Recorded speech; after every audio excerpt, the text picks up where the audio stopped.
Hey guys, welcome back to the channel. Basil here, also known as Living the Anchor Life, and I want to bring you guys something really special today. Today we have this watch right here, known as the Rolex Reference 9083, also nicknamed as the UFO. The reason of what sets this apart is the distinct case shape that it has, as you see the curvatures here, and it's almost rounded like dish shape. And of course, at a profile view, you can see it that it shows kind of like a UFO. And this was really cool because it's not the traditional oyster style case that Rolex did, and it was just something different. So on this particular watch, this was actually a pretty futuristic design in the 1950s. And this particular watch, when it was created, you could see that it has the integrated bracelet, which is the very first ever integrated bracelet design that Rolex ever did. Now, the really cool thing about this is they were one of the first ones to create this before the fact of IWC or Audemars Piguet, so to speak. And we had a lot of work and restoration that we had to do on this.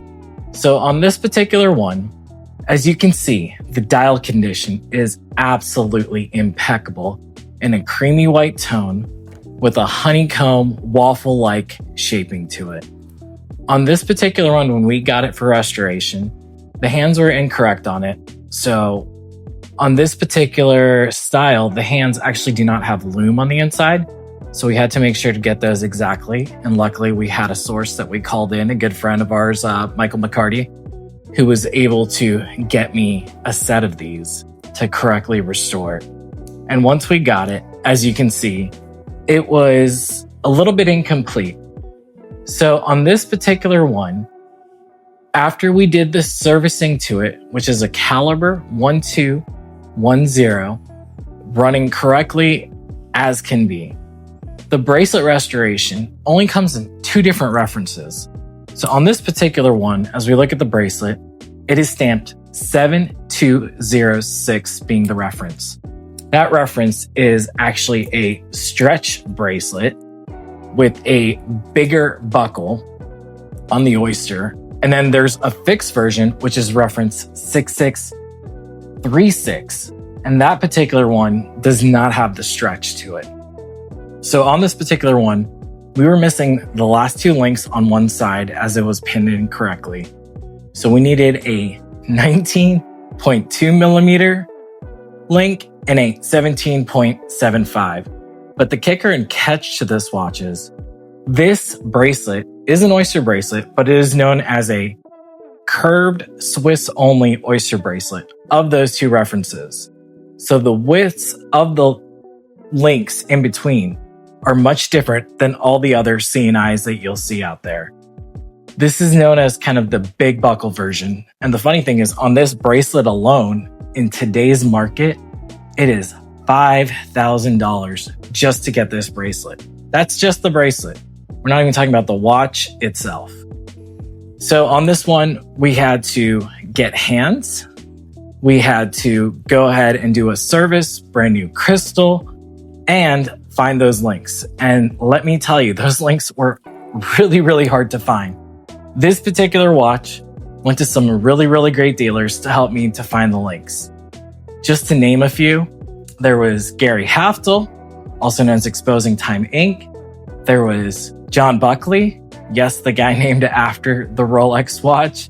Tuscany Rose, he wasn't able to find it. This even went to Grand Central over with Steven, and he did not even have the links. But lo and behold, there's a local collector here in Atlanta that said he's pretty certain he has the links. So as he looked through his stuff, he actually found the fixed links, the 6636 ones, and we converted them into the spring to match the rest of the bracelet as a 7206 complete bracelet. And on this watch, as you can see, it has a very unique cornet on the case back with the reference number as well.